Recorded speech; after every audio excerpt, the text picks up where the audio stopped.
اور ان لوگوں نے اللہ تعالیٰ کی جیسی قدر پہچاننا واجب تھی ویسی قدر نہ پہچانی، جبکہ یوں کہہ دیا کہ اللہ تعالیٰ نے کسی بشر پر کوئی چیز بھی نازل نہیں کی۔ آپ کہیے کہ وہ کتاب کس نے نازل کی ہے؟ جس کو موسیٰ علیہ السلام لائے تھے، جس کی ایک کیفیت ہے کہ وہ نور ہے اور لوگوں کے لیے ہدایت ہے، جس کو تم نے متفرق ورقوں میں رکھ چھوڑا ہے، جن کو ظاہر کر دیتے ہو اور بہت سے باتوں کو چھپاتے ہو، اور تم کو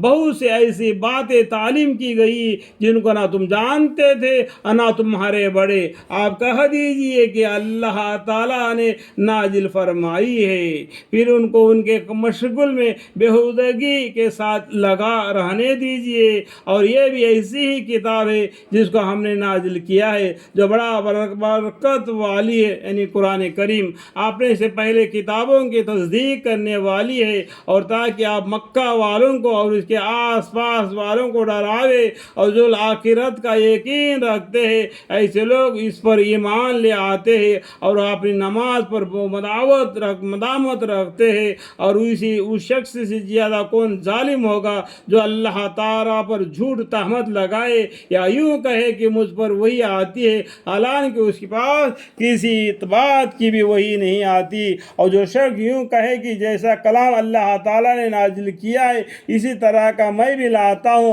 اور اگر آپ اس وقت دیکھیں جبکہ ظالم لوگ موت کی سختیوں میں ہوں گے اور فرشتے اپنے ہاتھ بڑھا رہے ہوں گے، ہائے اپنی جانیں نکالو، آج تم کو ذلت کی سزا دی جائے گی اس سبب سے کہ تم اللہ تعالیٰ کے جیما جھوٹی باتیں رکھتے تھے، اور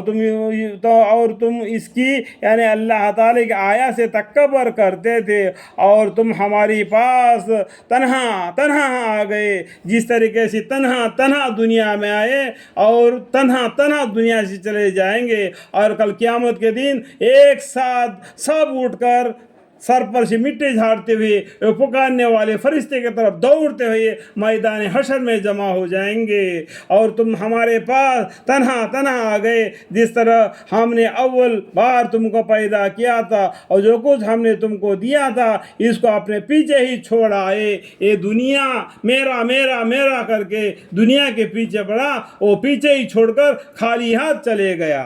اور ہم تو تمہارے ان شفاعت کرنے والوں کو نہیں دیکھتے جن کی نسبت تم دعوی رکھتے تھے کہ وہ تمہارا معاملہ میں شریک ہے، واقعہ تمہارا آپس میں تو قطع تعلق ہو گیا، اور وہ تمہارا دعوی سب تم سے گزرا ہوا۔ ہم اللہ کو چھوڑ کر دوسرے کو عبادت کر رہے، یہ کہتے کہ اللہ کے پاس ہماری سفارش کرے گا۔